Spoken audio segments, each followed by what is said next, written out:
Boom. All right, all right, all right. We are back again with another installment, another episode, another inquiry into Northwest and Chill. This week I brought on a very good friend of mine who is very active in this political scene right now. Before we introduce him, I want to talk about a couple changes going on with Northwest and Chill. We will continue to release podcasts more periodically, probably twice or three times a month. With that said, we're going to start going a lot to YouTube. So a lot of these episodes are going to come straight to YouTube. So look out for the Northwest and Chill YouTube channel. But also, we're still on Spotify. We're still on Podchaser, Podcast Addict, all that stuff. We're not going to continue to keep old episodes on the podcast network. We're going to take those old episodes and put them straight on the YouTube. So you guys will have access to all the old stuff on the YouTube channel. But with that said, I got my good buddy here, Mr. Sheridan, Ted Sheridan. Hello. How's it going, buddy? Oh, good. Thanks for having me. Of course, man. Of course. I've been seeing how active you are in this environment we're living in. Appreciate the hustle out here. You know, when somebody believes in something out here doing something, I like to, highlight them. And this show is all about highlighting Thanks. people and things from the Northwest. So I thought it'd be great to have you on. Well, thanks. I'm just a guy, but there's a lot of just normal people out there. So I'm just trying to make it so all the normal people out there kind of know, hey, you can still work your 9-to-5 full-time job or whatever, and give an hour or two a week to things. There you go. Yeah. I mean, a lot of people do volunteer work throughout the year that does the same kind of thing, work their job and, maybe go deliver meals for people. Or I've got a couple of people in my neighborhood. There's some elderly gentlemen that they help with their yard work and things of that nature. So people already do things like this already. It's just depending on what you're passionate about. It's good to see what you're doing though. Yeah. Yeah. So real quick, I want to talk about sports real quick because it has a nice little tie-in to what we got going on with what's going on. So I know you're a big sports guy. I know football is your thing. What are you on? You on that Patriots? You still repping the?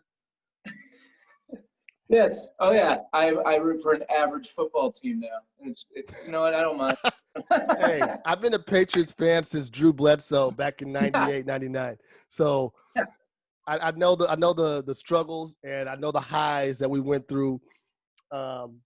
Sad to see Tom Brady somewhere else, but hey, it is what it is. Things come to an end. You can't always be on top. So, yeah, No, I definitely understand that. I've been a Red Sox fan all my life, so I understand that as well. So that one's tough.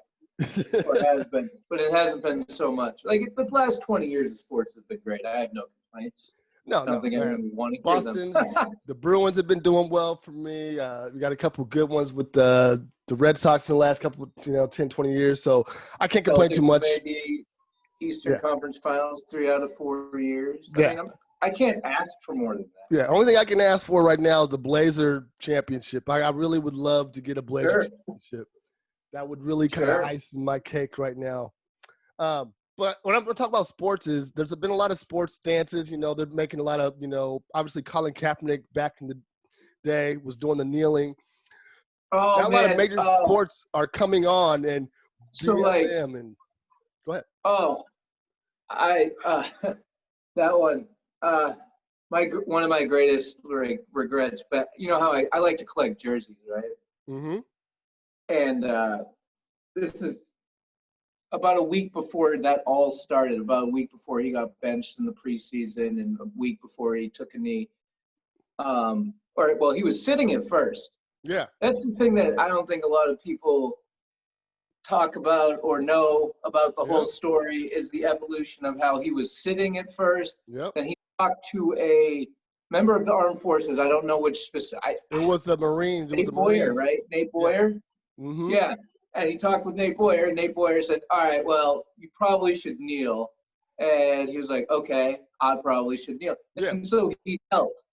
And so I don't understand where the problem is now, because that seems like that's endorsed by the thing was, he told him he should kneel because he said, we kneel out of respect. We go to a gravesite for the fallen comrades or thing. We kneel for them. So he thought it would be. So that's endorsed. That's endorsed by the armed forces. So exactly. when people say you're disrespecting the troops, Mm-hmm.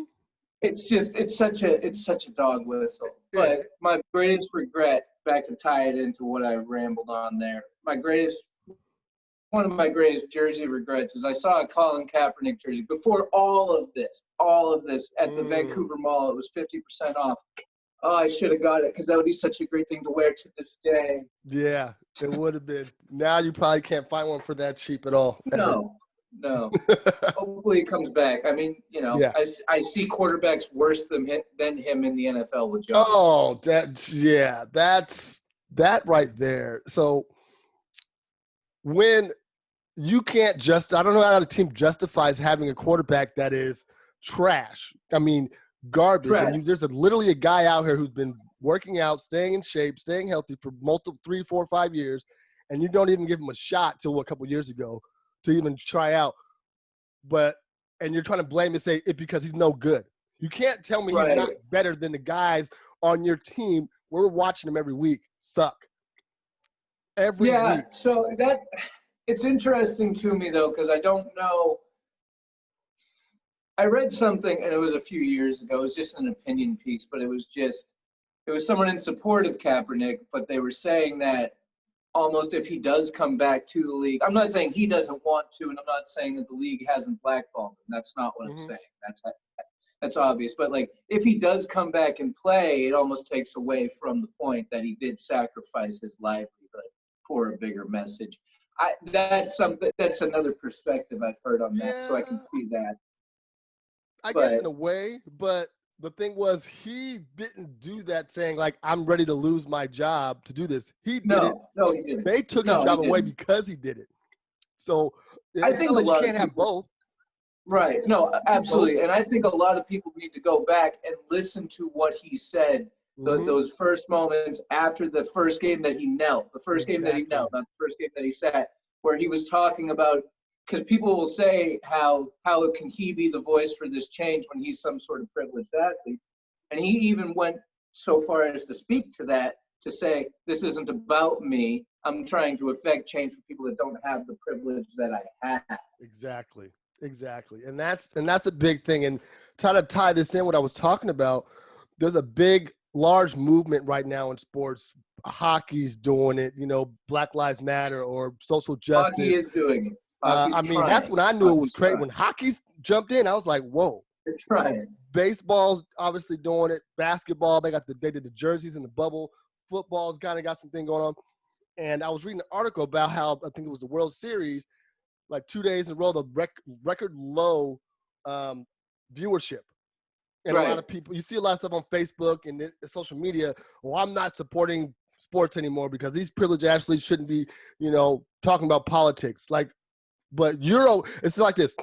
They think that their position that they're in, they're not allowed to speak on this, but that person as a regular person is okay to post whatever they want to post on Facebook, like they're better than somebody else to post. Why is it okay for a regular guy to post, I hate this, or I hate Biden, or I hate Trump, but this guy who's an athlete makes $1 million can't say the same thing? Or when the people that make $1 billion off of their back are supporting candidates, I'm not even going to be specific, even though most professional sports owners lean Republican, but whatever they do, they can donate, but they donate millions off of the billion. It's off. So those guys, sports has always been about politics. It always has. Anything that a lot of people consume at once is about politics and societal viewpoints. It always has been. Yep. And people don't care until it deviates from what they care about. So they're cool with flyovers and that stuff. And Troy Aikman and Joe Buck just got in trouble for they got caught on a hot mic, just having a moment between two dudes. That's all. Yeah. Which I don't even know why that was a thing. Like, that's a conversation I would have with somebody sitting here in my living room on a Sunday watching football. Yeah. So sports has always had a political bend to it. It's just some people are now realizing that, and then it's like, well, it's not my politics. But as far as the ratings go, ratings is down for everything. That's what I was saying. Everything. Yeah. It's a weird year. You have basketball finishing up when football is beginning. Football is Weird. always going to win. Football's a ratings king. It's I love basketball. I was very excited to watch basketball, but it was Sunday Night Football, so I was watching Sunday Night Football over, I think, Game 5 of the finals. and a lot of people were. I don't think, and I think they were just trying to, exceed some sort of animosity between like, oh, look at what's going on. Nobody's watching basketball. No, football's on. We're gonna watch football. It's a thing. It's a thing for. So I go both ways because the media can be tough in this country and the media can be a good thing. But it is a thing. That is a narrative. That is a conservative media narrative that the ratings are down because of social justice movements, and that's not that. Frank, I don't see how that would. Yeah, I agree totally because it goes to the same point, and I'm going to segue into something else. I do this podcast thing. Listen to a lot of other podcasts from all over the country, and I hear takes about people talking about Portland. A lot of, Portland's so sad. They're rioting for over 100 days. Now, both of us are from the Pacific Northwest. We live Full disclosure, I live next to the Moda Center. I live essentially basically downtown. Yeah. Yeah. So I was listening to, I can't remember what it was, but something about Portland's so sad. They've been rioting and it's not even safe to go downtown. I'm like, are you serious? You guys obviously have never been to Portland or don't know anything about what's going on. There's been protests 100+ days. And there has been some rioting mixed in, but you're not some people lighting garbage on fire towards the end of the evening. You're not going to sit here and try to tell me this 100 days of protest was all riots and looting. That is so. It's not. It's not. And that's more of the narrative. More of a narrative that if you're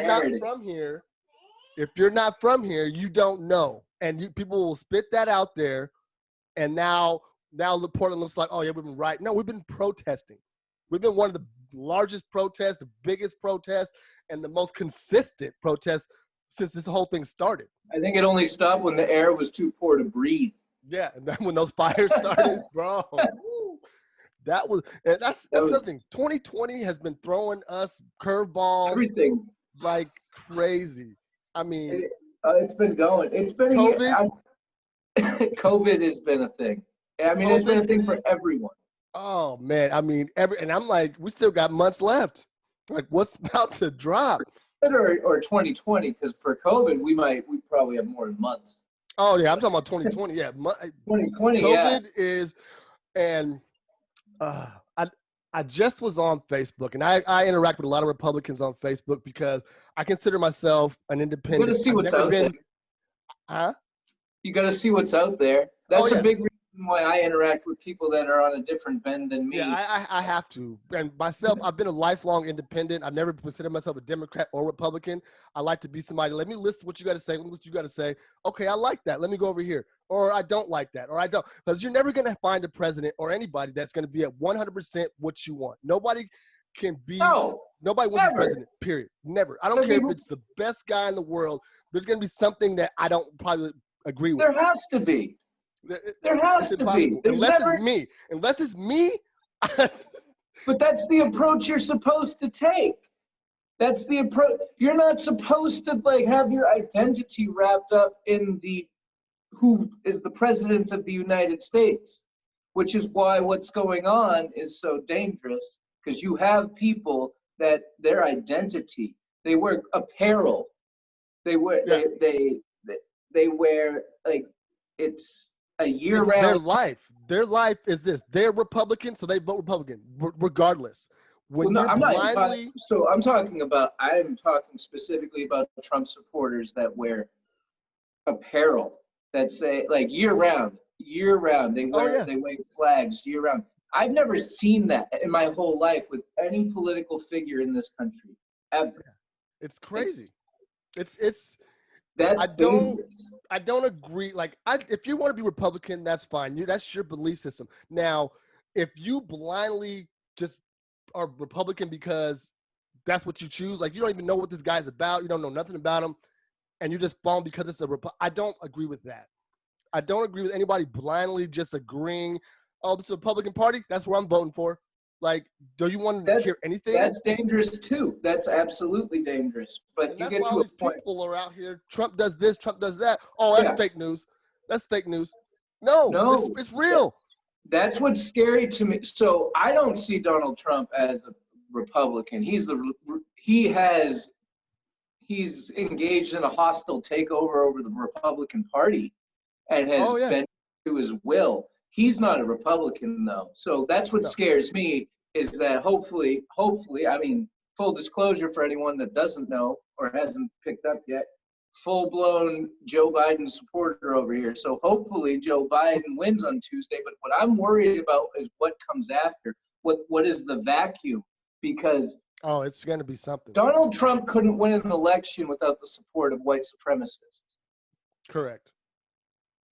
And I don't care what Republican, any Republican out there who disagrees with white supremacy, you That's cannot fine. deny the fact that white supremacists vote for Donald Trump and And that's exclusively what's Republicans. scary to me is because that's the identity that gets tied up. There's that identity politics. That's where it gets tied up. There is where people like hinge on him as the idea, and that's what's brought them out because there's something about him that just speaks to what they're in, and like he can't win an election without white supremacist vote. That's alarming. That's alarming. Very alarming. And to anyone of color like myself, that's scary to me. Very scary because I mean, I've encountered racism in my lifetime. Yeah, it is what it is. I mean, I say that like, oh, it's cool, but it's not. But I've dealt with it. It's getting to a point now where people are more and more bold. I mean, you see these videos popping up on Facebook all the time, popping up on social media. People are getting way too bold now because of Trump. And it's empowered. They're empowered. They feel empowered. That they feel entitlement they feel to be able to just feel, oh, there's the N-word over there. What are you doing over here? Get out of here. Like, really? Before 2, 3, 4, 6 years ago, they would be at their house mumbling that to their friends in the closed door. Now, they had a few scotches and they start saying the N-word casually for giggles. Yes. But that's the thing. So my whole life, I mean, political labels are weird to me. I mean, that's fine. I understand the concept of political parties, like actual bodies of people that like a financial institution. I understand that because all these campaigns, they take money to run and all this stuff. So I understand that. Yeah. Okay. But I was registered as a libertarian until about 2017. I switched after Trump got elected because I wanted to make sure I could vote in the Democratic primary in Oregon so I could pick who was going to oppose him. I wouldn't have voted for Joe Biden in the Democratic primary. But my whole thing, what's alarming to me is everything about Trump. I find it to be an actual danger to our democracy. Yeah, it's alarming. And remember when it was a 2016 or 2000 whatever, and they were doing the Republican National the debates, and they had like 8 people up on there. Oh, more than that. There was like 16 other people on stage. And Trump literally just talked shit about every single one of them. I don't think he said anything. Ted Cruz's wife ugly, said Ted Cruz's wife. And Ted Cruz is the biggest cuck, dude. He's the biggest. Ted Cruz is the biggest cuck there. That dude is. This man talked about your wife, and now you turn around, you're supporting him. Said your dad was involved in the JFK assassination. Bro, he talked bad about you, and now you're just like, oh, that's my buddy. I support him. Dumps for him. It's bad. It's bad. And then that's that blindly following Republican shit that I'm talking about. That's what that is. That's what I'm doing. I don't give a fuck who you are. You're talking about my wife, my kids, and my whatever. And I'm like, no, fuck Trump. I'm not supporting you. Doesn't mean I can't be Republican. Oh, no. Then he tried. You were talking about the convention.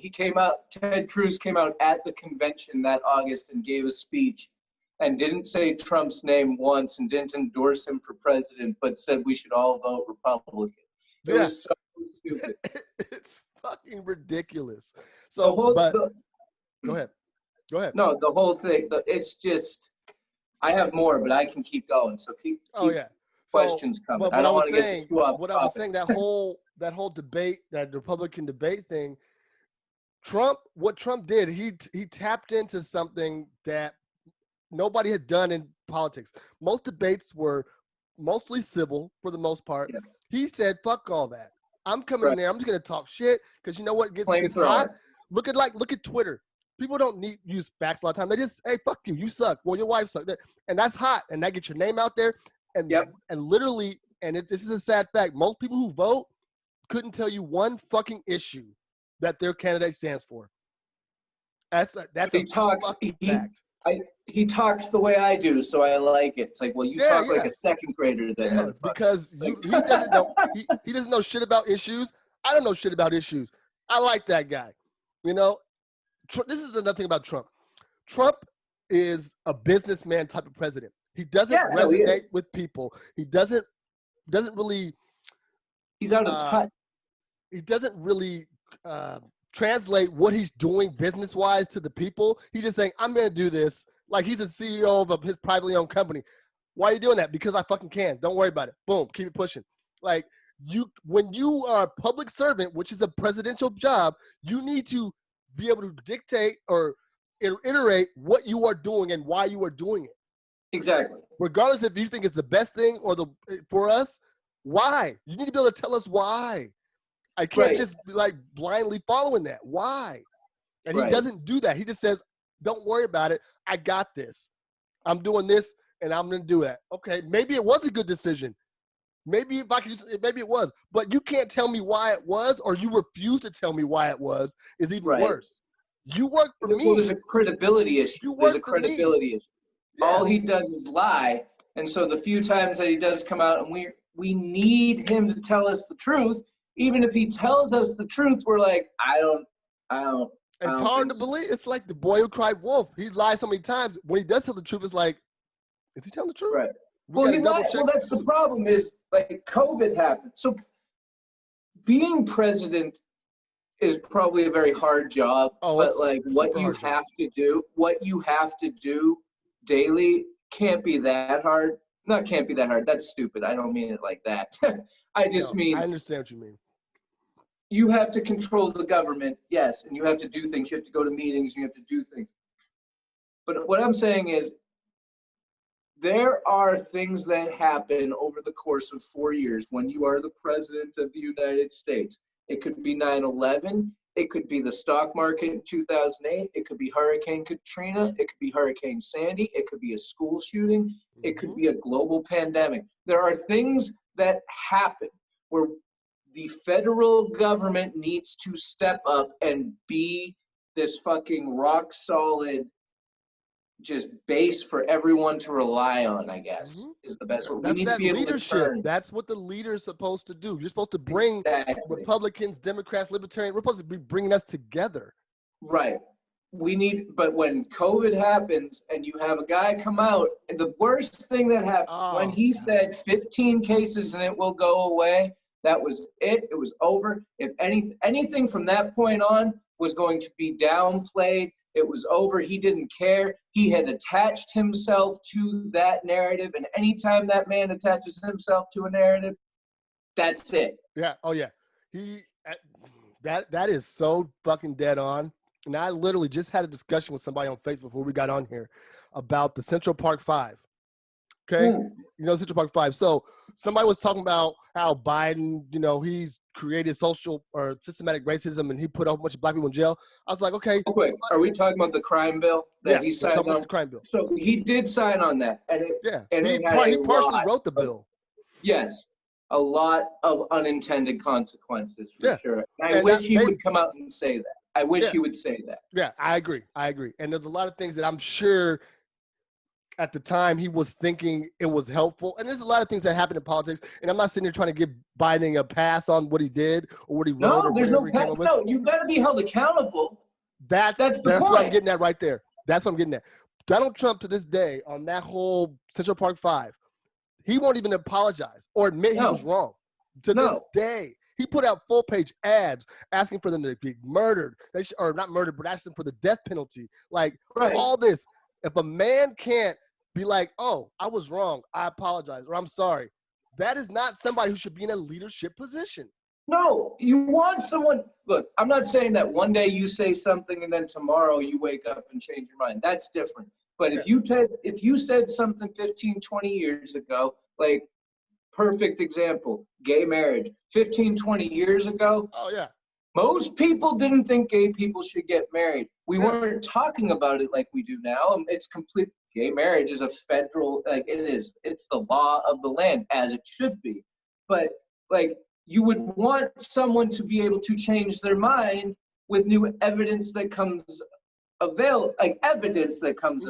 Exactly. But you don't want someone that is just like, no, I'm sticking with this, and that's it. This Yeah. is the narrative, and that's it. I This can't guy change told it. us to inject bleach and shine light up our buttholes, man. Like, that's what we're talking about. Like, that's what he thought. That's hilarious. And speaking of the gay marriage, I was watching the real quick. It was like a TikTok video, and some girl was arguing with this little kid. He's a political guy, and he's like, "Well," she was like, "Donald Trump legalized gay marriage," and he was like, "What?" He's like, "No, he didn't." And she's like, "Well, yeah, he did. He made it legal." I'm like, "I guarantee you, Donald Trump had nothing to do with gay marriage being legalized." No. And she was stuck on that narrative that she believes Donald Trump is the one who did it. And that's what I'm talking about. None of these people even actually, they just hear something. Oh, Trump did that? Okay, cool.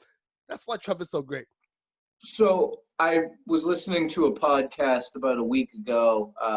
I'll make a suggestion for anyone that hears this. Pod Save America. It's a bunch of libs talking about stuff. They used to work actually in the White House for Obama. One of them used to be Obama's speechwriter. So yeah, it's definitely a Dem slanted podcast.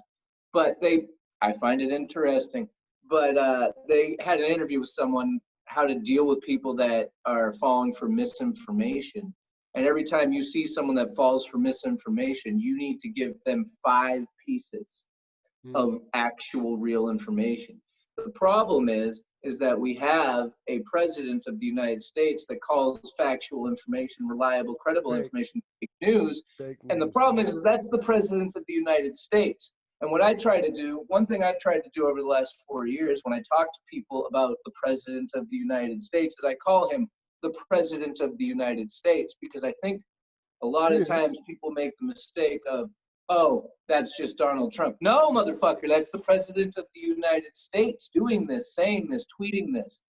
That's what's going on. And the damage to the presidency, the damage to the credibility of the presidency, and then the damage to anybody that reports on the presidency, I am worried about what that looks like on the other end of all this. Oh, yeah. And I think on a global scale, I mean, I can't imagine what other countries are looking at us like, what the fuck is going on over there? We're a joke internationally. We are a joke. I mean, most countries, a lot of countries are reopening. COVID is, I won't say gone, but definitely way under control. There is a wave. There's waves coming back in other places in the world.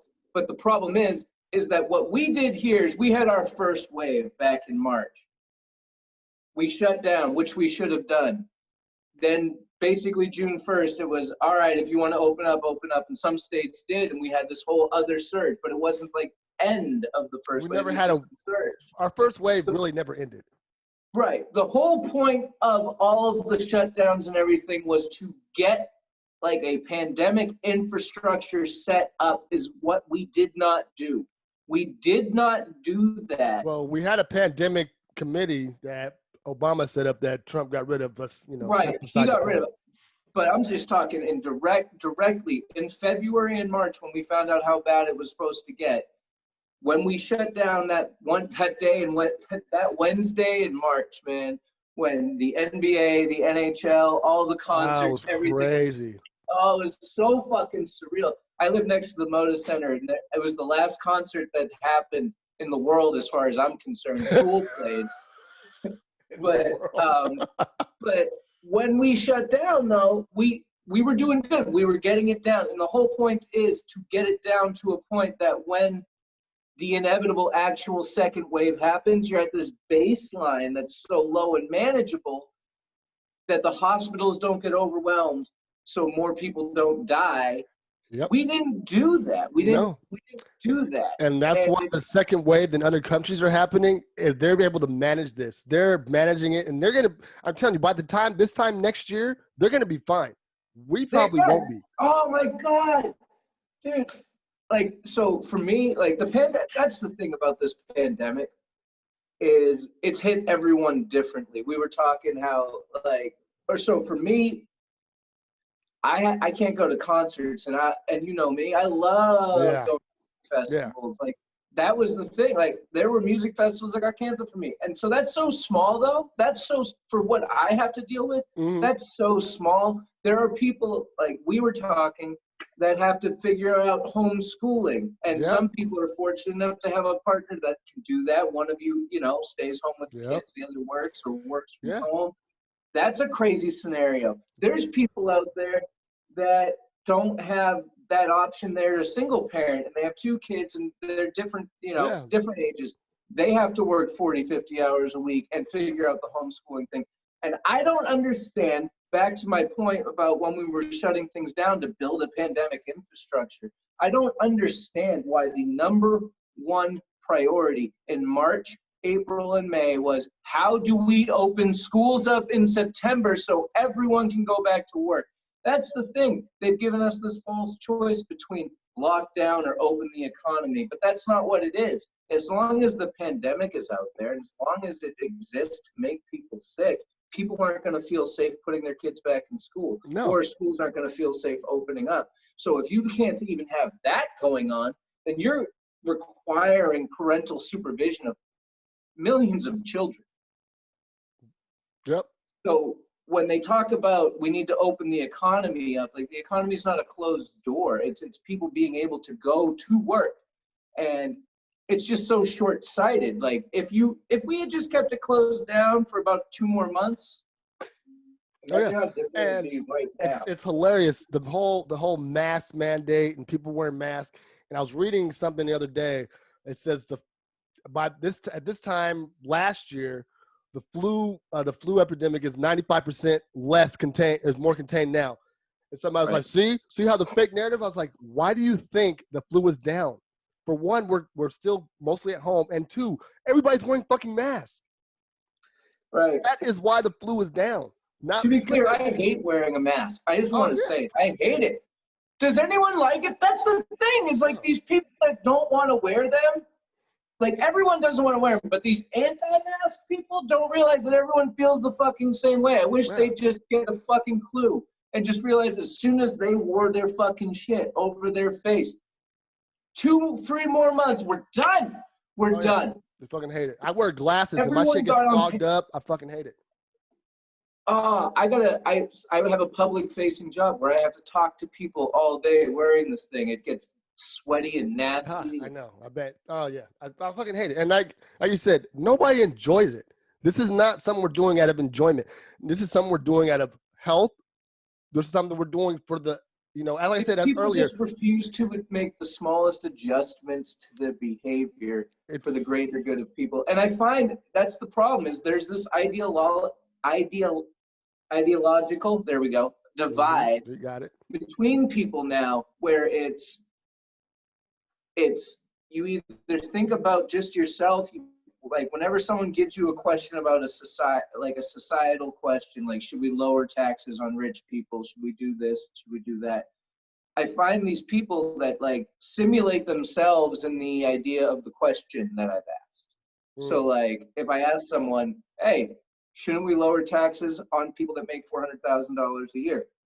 They'll go, well, if I made $400,000 a year and you raised my taxes, I would have a problem with that. And it's like, bitch, you're not going to make $400,000 a year. Give up on that. Like, that's not normal. So like, think about like what that would mean for everyone as a society. So there's this weird divide between people that like just actually think beyond themselves. Yeah. And the thing about the whole taxes thing, I like that because most people aren't making $400,000 a year. Most people are making less than 100,000. Be real. It's 98% of us don't make 400,000. Yeah. Did you know that's the annual salary of the president is $400,000? Yeah.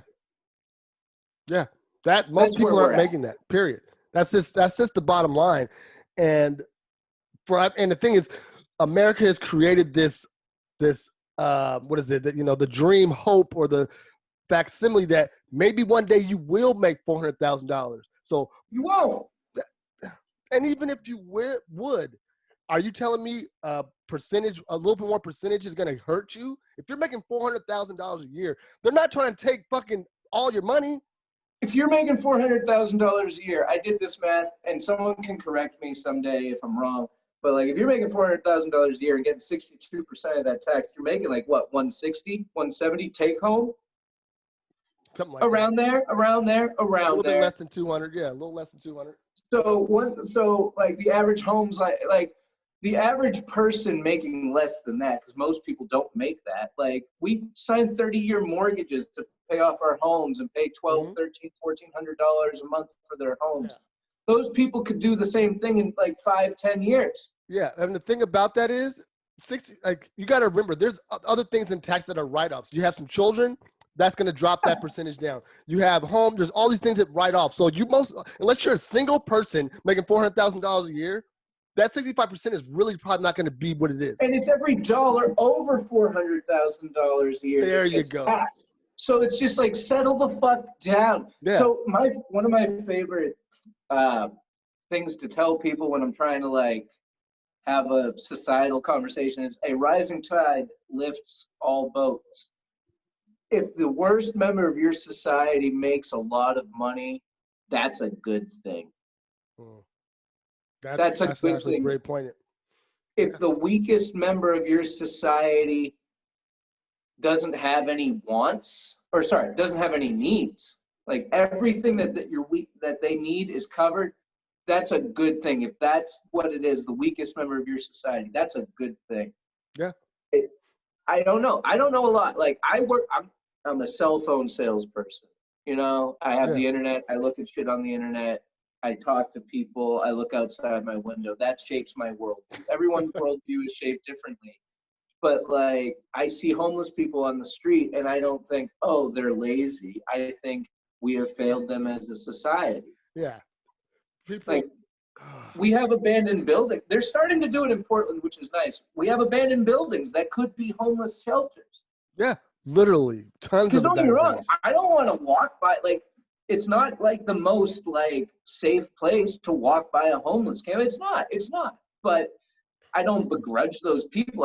I just wish we could do better for them. I wish there was some sort of avenues available. Yeah, and to be fair, I'm not going to sit here and say that all those people are out there because of hard times. Some people are out there because of bad choices, and people are. That's a fact. Those are facts. But at the same point, those are people that need help. I mean, why are we not mental health? I mean, there's people out there who are on the street because they couldn't afford medical insurance or because they have certain diseases or issues. There's people out there because of literally mental health issues. So I think a big reason why I have the camps around my apartment like I do is I live right by Unity Mental Health Hospital. And I just remember last year I was walking up to 7-Eleven on a Sunday during football to grab beer. Yay me. And I was walking, and as I was walking by, I saw a guy in medical scrubs, but he had like a bag. Like, he had just been discharged from the hospital. And like, but he has nothing on. He just has his medical scrubs and a bag of his belongings and effects. And I took kind of mental note of it because it stood out to me. And I'm walking back, 10, 15 minutes later, and this guy's over hanging out with the guys who have just set up camp across the street. And it's just like, well, this guy's not ready to go out. Like, what? We're failing him. Like, we got to what was wrong? Like, I don't know. I'm sure there's a lot into every specific individual situation. Yeah. If we broke down every individual story, yeah. But people being discharged from mental health hospitals in scrubs and a backpack of their belongings, just thrown out into the world, probably it doesn't seem like a productive. It's the same instance when you talk about the criminal justice system, which is when it's called corrections, when it's not actually a correctional facility. It's just a housing unit, and what they do, throw you out on the street with nothing. It's a cycle. And let's say you have a felony. Oh, now you're going to be 20 times harder to get a job. oh, and then you had to pay money back, so you had to find a way to make money. It's just to put you right back in. It's a cycle, because how are you going to get a job? Because when you fill out a job application, it asks if you're a felon. It says, yeah, I'm a felon, and they don't give you the job. So what the fuck are you supposed to do? What are you supposed to do? This goes back to when 1865, when slavery was emancipated. Hold on. This is good. I'm all about this car. I'm grabbing a beer, though. Hold on. Go ahead. Go for it. I must. Let me take a. So, like I said, 1865, when the slavery was abolished, right? There was no large-scale prison system. Well, it was kind of abolished. It emancipated, which doesn't mean the same thing. So, anyway, when there was no massive correctional jail system until 1865, almost 1866, because you got 2 million black people who you're not trying to give jobs to, so you don't want them to work. So they have to eat, they have to support their families. So what do? Oh, we're gonna create laws like, you stole a lollipop, 10 years on a chain gang. So we're gonna get this work out of you one way or another. Oh, you're homeless, now you're going to chain gang for 20 years. Oh, you know what? You don't have a place to live, you're home, you don't have a job, that's a crime. Making petty crimes, 10, 20 years on a chain gang for work. Yeah. This is the same thing that's going on today. Just it's become privatized. So now that's what I mean by like they say they abolished it back then. It's still going on. They just switched the format. They did. It's one of the most. You can't get education in jail. You can't get education. No. You barely get fed. You can't. I mean, you can't get job. I mean, you work in jail, you get like $1, maybe $1.50 an hour. Then you have to pay some of that to the jail. Once you get out, or before you get out, I mean, they try to make it seem like, oh, it's cool environment. You can get snacks and TV and blah blah blah. No, you were literally locked up, forced to work to make lower than minimum wage, and then released. And then if there's a fire in California, you're gonna go fight it. Boom. Yep. We're not good enough to give your ass a job on the outside, but if you're in jail, we'll send your ass out to fight a fire. Save these rich people's properties. Exactly. That's what I'm talking about. If they're good enough to go fight a fire because they're in jail, why can't they not become firefighters when they're out, when they get released? How come they can't go and get a job over here when they're released? And then not only that, when you get released, you can't vote. No, can't vote. In most states. Florida passed it, but then Florida passed a law where you could vote if you'd been released from prison, but they now are trying to say, well, you have to pay all your fines. You have to pay all your fines. Thousands of dollars of fines. And you can't get a job. How are you going to get a job? And like you say, you're not pulling anything. Our prison system's not a rehabilitation system in this country. And that's the thing is people think of prison and think of the people that are in prison. They think of like dangerous murderers and rapists and shit. And those people should be probably locked away. There are a lot of people like that in prison, security prisons. But there's also people in prison who are non-violent criminals. Right. There's a guy hustling weed. So there are so many people locked away. It's one of the biggest spits in the face to our society that marijuana is becoming legal everywhere now. It will be legal federally within a decade, right? Oh, yeah. Within a decade. Yeah. I'm leaving a lot of time on the back end. Yeah, I think it's going to be within the next 5 years, but I agree with you. Sure. There's too much money. There's too much money on the table. There's too much money on the table. It is. Like, what do you not like? Do they not like to make money? They like to, of course. Well, they do like to make money, but they like alcohol's legal. They found a way. Prohibition happened. What happened? People start making it anyway. They said, legalize every single substance and tax it. That's where I'm at on things. But like, it's not like it's going to. I mean, people are always going to do what they're going to do. That's just, they're going to find a way. But back to what we're talking about and just how stacked it is. Like, what is it? 14% of the United States population is black? Yep, about 14%. Yep.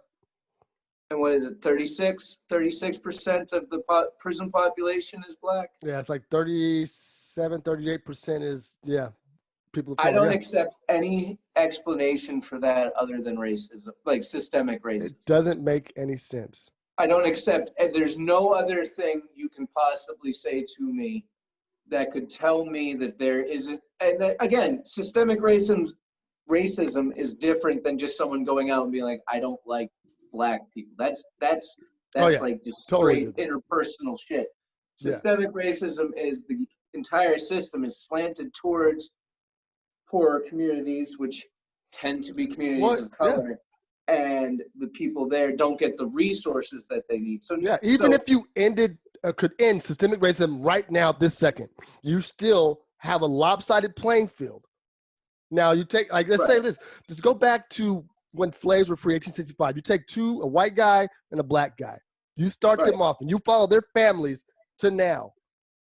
I guarantee you, this guy, remember, black people weren't allowed to own land until 19 something? That's such a disadvantage. People don't understand what type of disadvantage that is. Exactly. You Generational wealth can't is a own thing. land.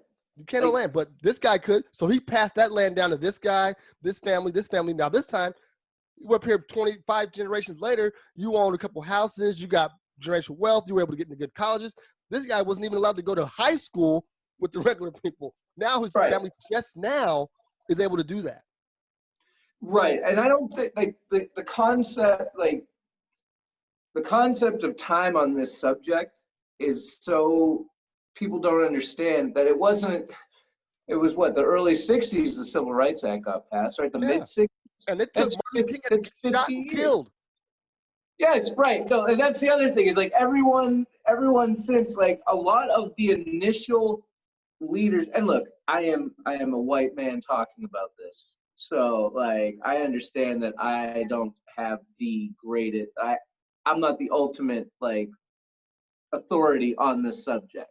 I just know I can only speak from it as somebody that sees what's going on.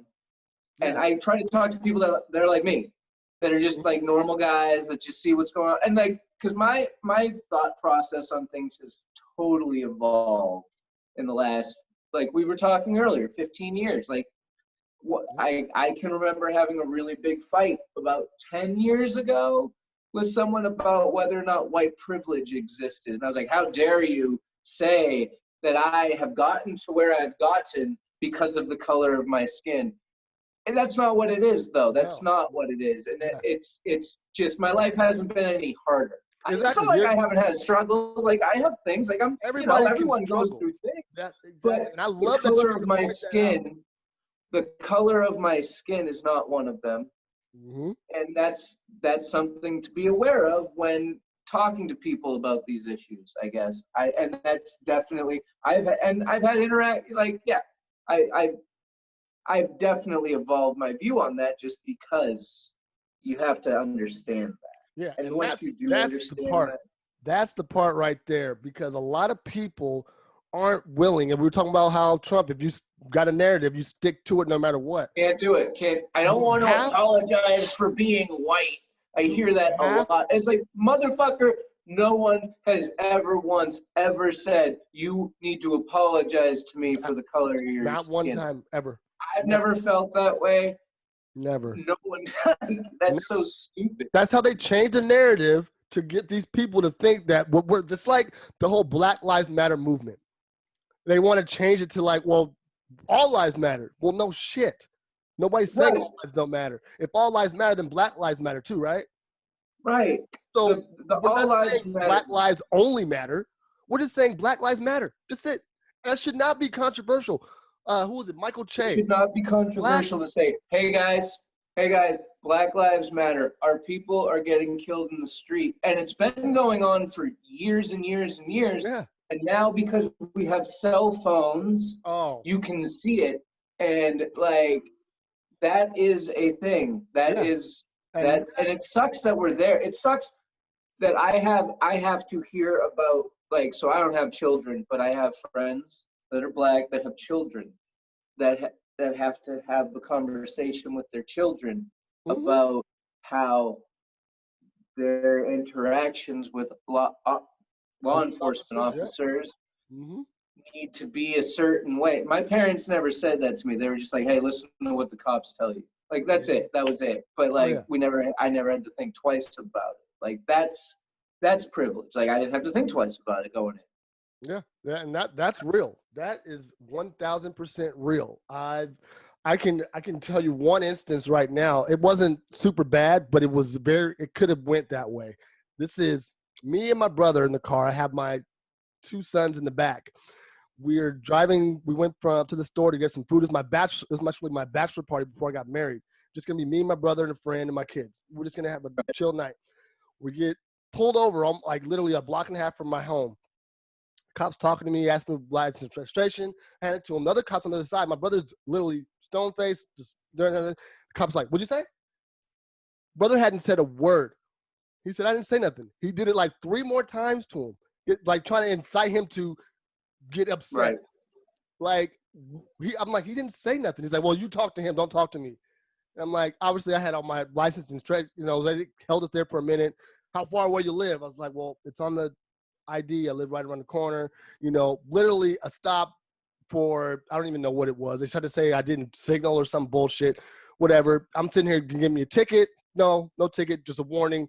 But they literally were trying to incite some sort of anger at him because they can't legally, they're not supposed to ask him for ID. He's a passenger. They have no reason to, but they were trying to incite something in him to be angry. Or me, maybe both of us. Because I thought I was like, this is bullshit. But that's what I'm saying. Just that little instance right there. People don't deal with that. They don't understand those little nuances when getting pulled over. Like, my brother had to sit here like, I got to just stay focused, stay straight ahead, don't say nothing to the cop, don't do anything. Those are tough. So I can give you like the other side of life on that. So like I was at, and we'll tie some sports into it too. I was at the game when the Patriots played the Giants in 2007, the game at the end of the regular season to go undefeated. Then Saturday night, they played in New York. The game they actually won that year. I was at that game with my dad, and it was in New York. We were decked out in Patriots gear, whatever. Having a good time at halftime. Patriots had the lead barely, but, we were there and we were letting people know. Some guy came up and was just kind of giving us shit. Whatever, that's just normal stuff. That's sports stuff. But he kept going and it started getting a little heated. And I finally said to him, "Hey, man, go away." He kept talking to my dad, I was like, "Hey, go away." And this other guy, he had his kid with him, like a young kid, like 5-year-old. Like holding on to his belt. And I'm like, "Hey, man, you got to stop picking at my dad because I'm going to embarrass you in front of your kid if you don't." I'm trying. And so then I turn around, standing between the guy and my dad. And the guy, tries to choke me from behind. So, God. I'm not trying to fight, whatever. But, I kind of shake him off of me, go over to the cops. I'm fired up because someone has just put their hands around my neck. Yeah. That's going to fire anyone up. And I go over to the cops. The cops come over to the scene, and the guy's gone. So at this point, I'm just fired up and pissed. But I'm, going off on these cops for not doing anything about it. I'm like, do something about it. And, I even, at one point in time, put my hand, I went officer, and I, poked his chest and ran my hand across his. God. Right. Oh. I was like, "What are you going to do it, Officer Billings?" And so, whatever, the guy ends up saying to me, "Hey, we can go down into the bowels of the stadium, and you can miss the second half, and nothing will happen to the other guy because he's gone. Or you can just go back and watch the second half." So I do that, but just that interaction. I'm flabbergasted. I'm fucking flabbergasted that happened. Yeah, I just went back and watched the rest, and I was drunk, dude. I was intoxicated. I'm not gonna lie. I was a fucking guy at a football game, fired up, and but out of line. I was out of line. I was totally out of line. You put your hands on the just cop, looking back over my life at different scenarios where I didn't have to worry about certain things because I didn't know I needed to worry about certain things. That's flabbergasting to me. I could not imagine doing that sober to a cop at all. Ever. That's crazy. Yeah. Wow. But Anyway, to talk about real quick, we're gonna get off this. We're gonna talk about a couple lighter subjects to end the show, but I want to talk a little bit about. We were talking about the cell phone, how people are seeing some of the things that Black people have been talking about for years. Now you're able to see, hey, people are actually getting hurt. They're getting murdered. They're getting beat. They're getting, all these things happening. Murdered. And my friend was like, George Floyd, that straw that broke the camel's back. We literally watched the man murdered on TV. Yeah. I mean, that definitely was what got everyone. That was the straw. That was the last one. I mean, we just had Ahmaud Arbery, who was murdered by two regular citizens. It just happened again in Philadelphia on Monday night. Oh, yeah. Somebody else just got murdered. Philadelphia has some civil unrest going on right now. Yeah, it's because of what happened Monday night. Yeah, I did see something about that. I haven't looked into that case yet, but I have seen something about that.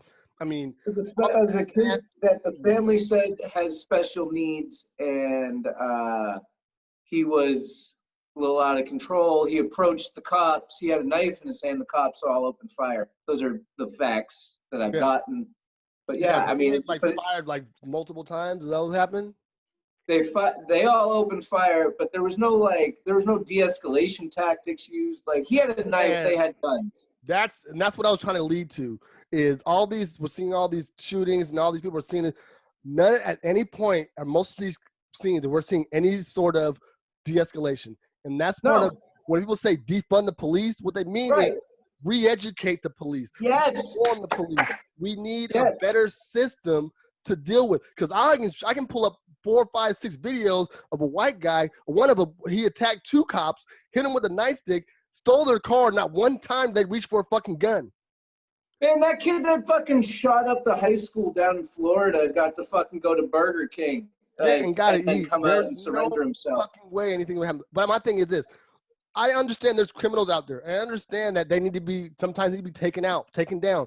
But at the same point, your job is to serve and protect. And that means the criminals as well. You should be trying to protect it. I'm not saying that every instance is going to come out like, hey, they're going to survive.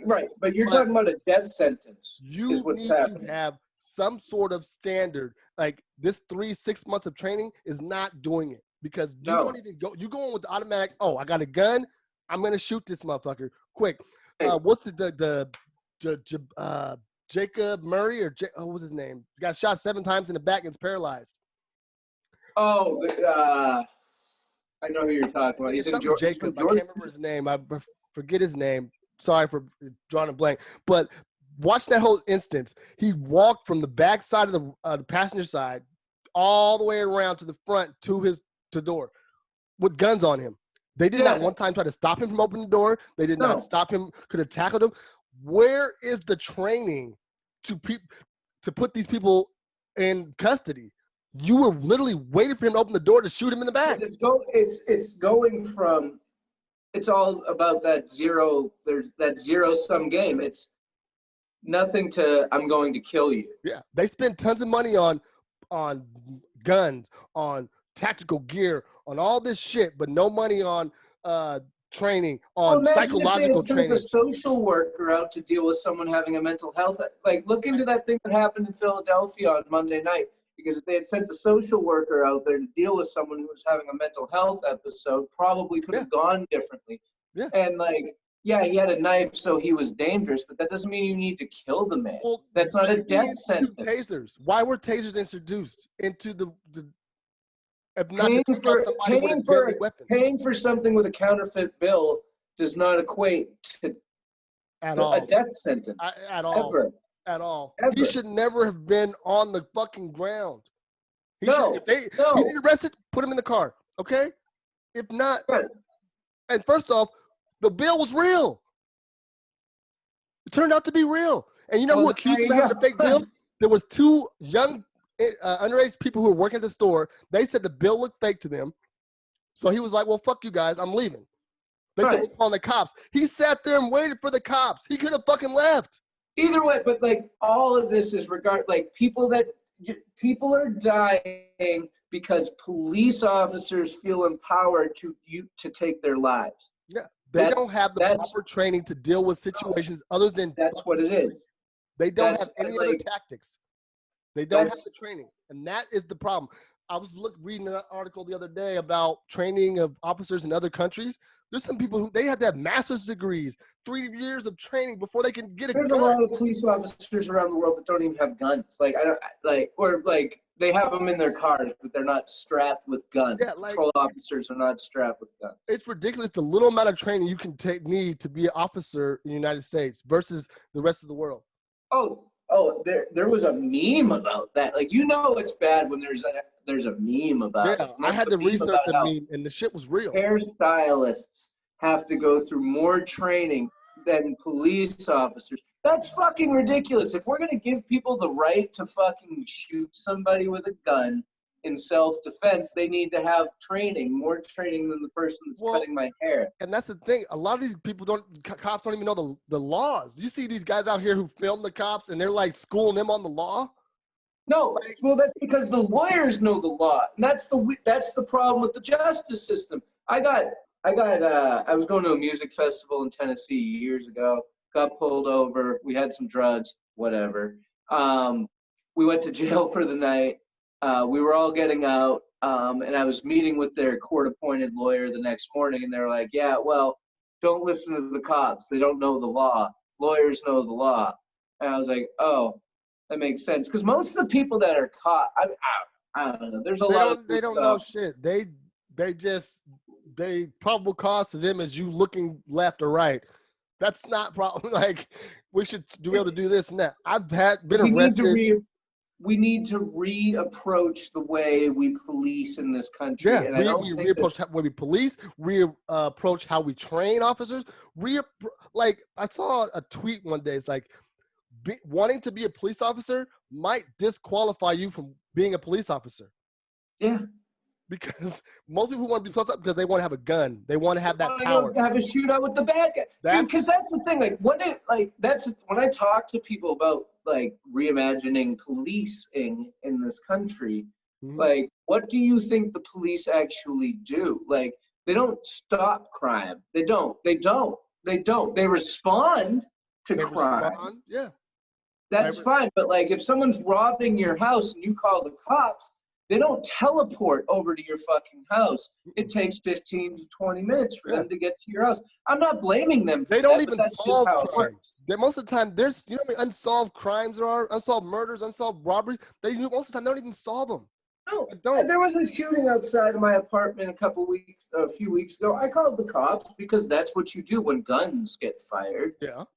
So I called the cops. It took them 15, 20 minutes to get down here, which is fine. I'm not blaming them. But when we're talking about people's view and perspective on what policing is in this country, they're not out here immediately responding and instantly thwarting crime. We don't have that officer on the beat who's walking the streets.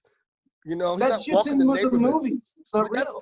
People romanticize what a cop is as a child growing up, and then it's like, oh, I'm going to be a cop. I'm going to drive cars and skirt the corner and shoot at cops. That's not what you're doing. That's what they think being a cop is. Well, being a cop is two things: serve and protect. Serve and protect your community. And I think the community part is important, though, because a lot of, and this is what you see with Portland right now, is that a lot of people that work for, Portland police, they're not from Portland. They're from these towns, and this is true in a lot of metropolitan areas. Yeah, Vancouver's the same way. Yeah, you know why a lot of those cops are there? Because they've gotten in trouble for excessive force. Oh yeah, they got reassigned. They got reassigned because of excessive force. A lot of these guys are from California and Vancouver. They are so quick to pull fucking guns because they're from California and they've dealt with gangs and whatever. They don't understand, but the important part, they don't understand the actual community that they're policing. Exactly. So that whole image that people get in their head of the dude walking the beat, that guy doesn't exist because that doesn't exist anymore. That's so far gone. We're so past that. There's a disconnect. The cop knew everybody in the neighborhood. He knew the shop owners. He knew all the people. So if somebody got robbed, be like, hey, I think that was Petey. He lives around the corner. Right. Go to Petey's house, be like, Petey, come on, man. What you doing? That's and they Andy get Griffith, stuff back, bro. and Petey goes That to shit jail ain't for a real. couple of nights, shit like Shit that. ain't real. That shit is over now. But anyway, man, I want to talk a couple light topics, man. It's Halloween's right. coming up. We got a couple of days. What you got a costume idea coming out? What you got? You gonna do anything? You gonna sit at home? I don't. I mean, they tell me Halloween's canceled, so I don't know. Yeah, I'm just, we'll see. We'll see what I do, but I'm not sure. nothing's planned. We did a little Halloween party at the house with the kids, and grandma came over, little dance That's good. party. It was cool. You got to keep living. That's the other thing is you have to keep living your life during this pandemic. No one said to stop living your life. Just be fucking responsible. You just have to, just like we're talking about the police, you just have to reform it a little bit. Bit. Adjust. Like there was a wedding I had to go to in California in the beginning of September. I didn't fly. I drove. No big deal. Whatever. Small adjustments. Making adjustments to help and protect people should not be that hard for most people. But anyway, back to Halloween. So I was looking at that. I got a list, or I wanted to do like a top 5 Halloween candies. Okay. What you got? I'm gonna go. Like, I'll give you my number 5. Number 5 right now is gonna be Twix. That's yours? My number 5 pick, Twix. I love Twix. Okay, so yeah, single serving Twix is good. Yeah. Look, this is just honorable mention, and I don't care. It's controversial. It's like pineapple on pizza, but I don't care because I like pineapple on pizza too. Candy corn. I don't care. I fuck with candy corn. Put candy corn in brownies. Put candy corn everywhere. It's 2 weeks out of the year that candy corn's relevant. I love candy corn. I'm all about it. Okay. Anyways. Now, I'll agree with you. I love candy corn too. Now, everywhere? No. Now, Halloween, that little 2-week period around Halloween? That's what I mean. Everywhere for 2 weeks. Just be running around, throwing candy corn out of your pocket. I'm with it. Yep. I'm with it. I love it. It's little sugar balls, basically. It's delicious. Fuck yeah, dude. I love candy corn. But the top 5 trick-or-treating candies. Yeah. We're talking you got Twix. You got to have Twix. So the snack size or fun size or whatever? Yeah, you got to have Twix. I'm partial just a Tootsie Roll, not the short, stubby one, but the long one, not the fat one, but the long, skinny one. Yeah, the long, skinny one. Okay. We learned a lot about Ted today. Let's see. I know what number 1 is, so I'm trying to save it for the last. So I'm struggling. Yeah, I know my number 1 is too. I'm trying to think of my other. Milky Way's got to be in there. Milky Way. Ooh. Milky Way. Always Milky Way. You know what? Three Musketeers. I don't want Three Musketeers would be at the bottom of the list, but it's reliable. So you got Three Musketeers, Twix, Milky Way. Yeah, Three Musketeers, Twix, Milky Way. Okay, so what's number 2 and what's number 1? Got to throw Snickers is number 2, but I know what number 1 is. What's number 1? It's the classic, the Reese's Peanut Butter Cup. Hey, we are great minds right now because peanut butter cups is definitely number 1 on my list too. Definitely number 1. It's one of my favorite candies year round. But for trick or treating, I was just thinking back to the day, man. Other than those houses that gave the full, the king size. Oh man. Butterfinger's got to be there too. Butterfinger, during Halloween. It's just messy. It was just flaky. It would get everywhere. A little chalky, kind of, what the fuck am I going to do with all these orange crumbs? I don't know. Oh, yeah. I can't do the Butterfinger. Milky Way, never been a fan. Never been a fan of Milky Way. Snickers is okay. Reese's Pieces. M&M's. Plain M&M's. I like plain M&M's. I do like peanut, but plain is my favorite because I just like it. It's like a little chocolate candy shell candy. I love it. It's interesting. We're not talking about the fruity shit. Like we're not talking Skittles. We're not talking Starburst. Sweet sweet. Like Starburst is cool. Mamba. Cheetos are cool. Mamba's don't like- down laters. I don't like that. Yeah, I can't They're get there with that. It's the like Halloween's about the chocolate. Yeah, exactly. When I think Halloween, I think of chocolate candies too. That's just like a thing. And that Reese's peanut butter cup is definitely number one. I get the bag of the mini ones, unwrapped minis, and just toss them back. Dude, they're freaking great. I love them. But man, I appreciate you coming on the show. Definitely gonna try to get you back. When my co-host gets back, he's been off. He's gonna have a baby very soon. He just got done moving, so we've been letting him kind of do his thing while I put these episodes together and put them out. But man, thanks again, Ted, for being on, man. I know you've been out here pushing. This is coming out before Election Day. Yeah, Election Day is what? Tuesday? Next Tuesday. This episode will be out Friday. All right. Well, hey, vote. Anyone that can hear this, I'm looking. There we go. There's the camera. Vote. Even if you're not voting for Biden, vote. It's important to vote no matter what. Like, you have to vote. 60% of people, that's a high end don't even estimate, vote. During presidential elections, it goes down to around 40% of people. During midterms, take part in the democratic process and vote. Please vote for Joe Biden. It's important. If you don't vote for Joe Biden, that's fine. Just know Joe Biden's got a plan for everything. I'm voting for Joe Biden because people that I know that should vote for Joe Biden aren't voting for Joe Biden. So vote for Joe Biden. Yeah. I'm voting for Joe Biden for you, even if you don't vote for Joe Biden. Anyways, there you go. All right. And I will say, I'll add on to that. Vote. Don't just vote during presidential years. Vote for your state senate, your legislative 100%. council. All those things are important. One more quick rant. People get so burnt out because they don't think their vote matters, and that's not true. That is not true. Your vote matters. In one small piece of our democratic process, which is electing the president, yes, the Electoral College, which is outdated. It came from 200 years ago. It doesn't represent what we are, but that's what we do, and whatever. If you want to change that, that's fine. Vote. Because if you vote for your state senators, which is popular vote, it's one vote for state senators. So vote for your senators, vote for your congresspeople, vote for your local mayors, vote for your local tax initiatives. Vote.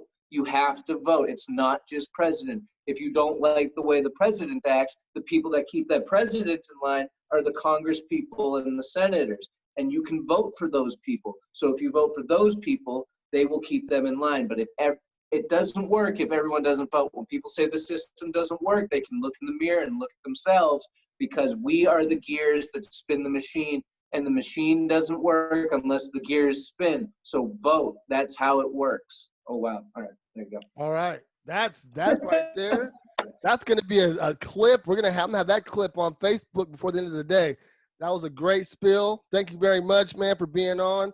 And everybody, like you said, go out and vote. Whoever you're voting for, just exercise your right, man, and vote. All right? Yes, people have literally died for the right to vote. People have died for the right for women to vote. Women couldn't vote until 100 years ago. Yep. People have died for that right. Like, people have died. So go out and vote. It takes some time. Vote. Do it. Even Snoop Dogg voted. Come on now. All right? Hey, Zeke, good talking to you, man. All right. Thanks again. All right, guys. We're out here. Another episode of Northwest and Chill in the books. And we out.